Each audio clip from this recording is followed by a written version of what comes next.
Chuẩn bị keo sữa với hồ.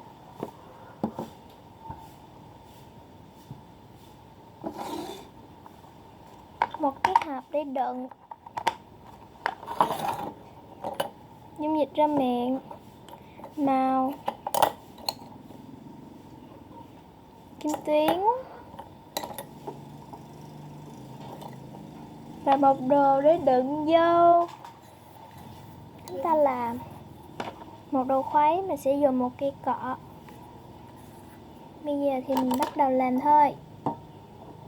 Đầu tiên, trong 3 loại hồ keo sữa này và cao su này, chúng ta sẽ sử dụng một thứ.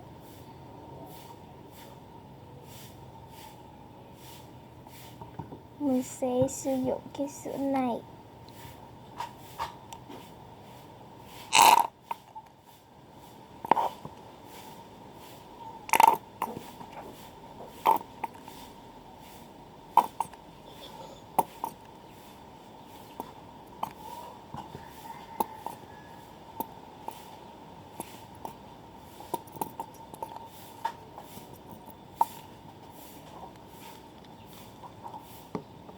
Sử dụng thêm một ít cái sữa này nữa.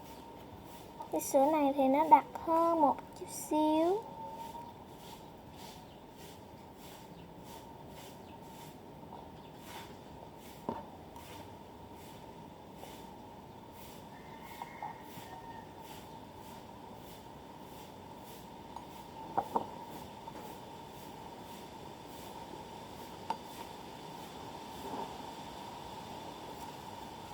Phần chọn keo đã xong.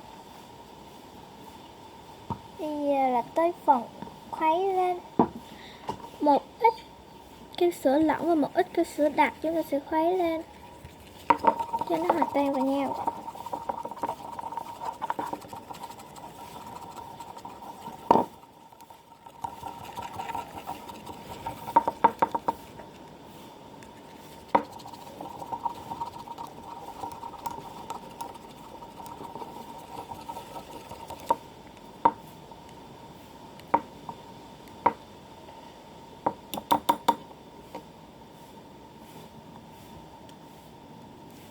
Quên nữa, bây giờ mình sẽ chọn màu nhé. Chọn màu xanh, các bạn tụng màu trước hay sau gì cũng được. Màu đỏ, màu vàng và màu hồng. Thì chúng ta sẽ chọn một màu ra để chúng ta khuấy lên nha. Chọn màu mình nghĩ thì mình sẽ chọn màu hồng đi cho nó đẹp.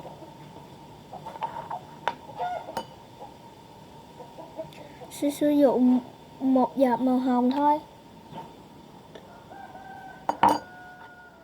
Khuấy lên cho đều nhé. Wow, màu rất là đẹp luôn. Giống như làm khuấy cappuccino vậy đó.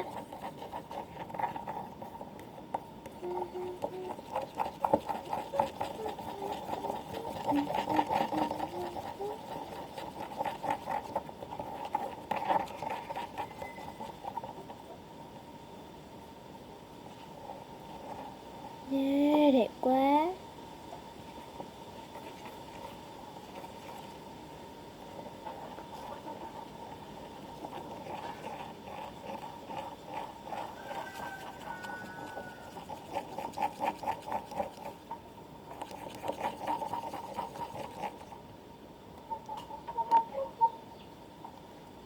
Tôi xin nhả thêm một giọt màu vàng thử xem nó ra màu gì nhé.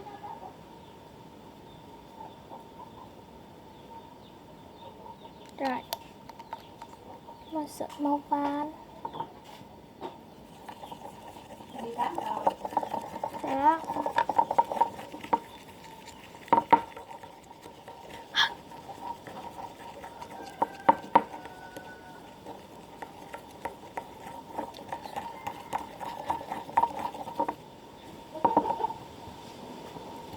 Dung dịch ra miệng vào.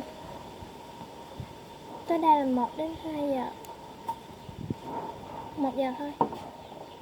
Khuấy xong đi rã rồi chúng ta sẽ xem và làm tiếp nhé.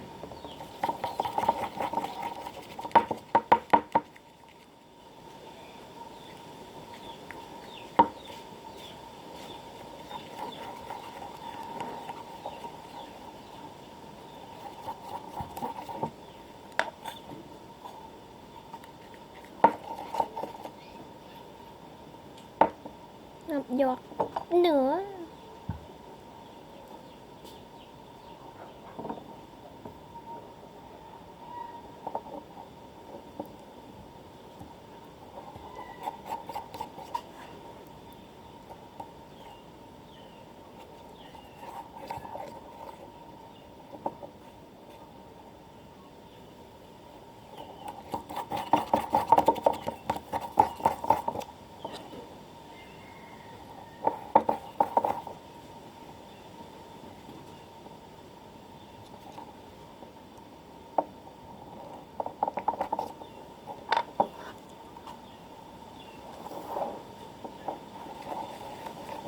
Tôi xem một giọt nữa nhé.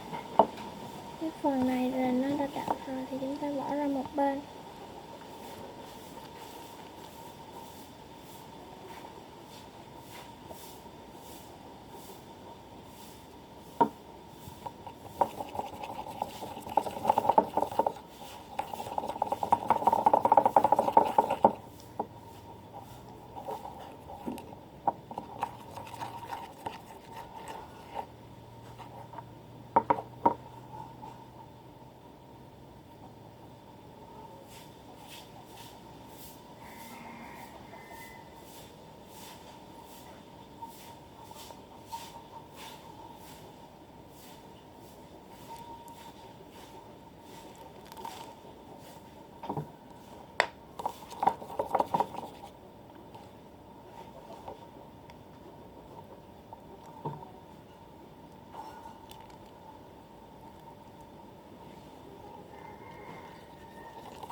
Cho thêm màu son vào đó nhé. Khuấy lên, khuấy lên.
Bây giờ thì mình sẽ trộn kim tuyến vào.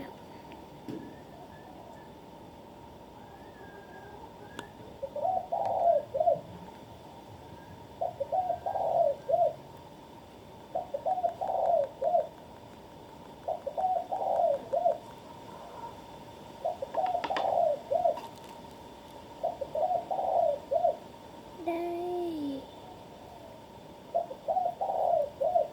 Trời ơi, không biết có đẹp không nữa. Ủa? Trời trời trời. Trống lỗ bề rồi. Thiệt tình.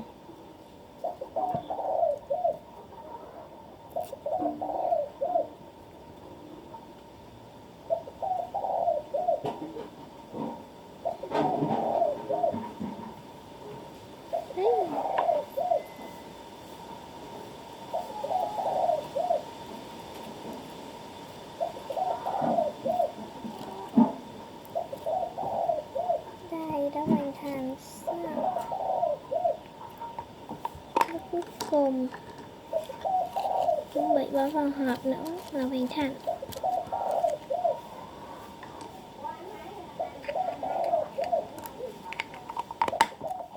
Rồi. Chúng ta đã hoàn thành xong.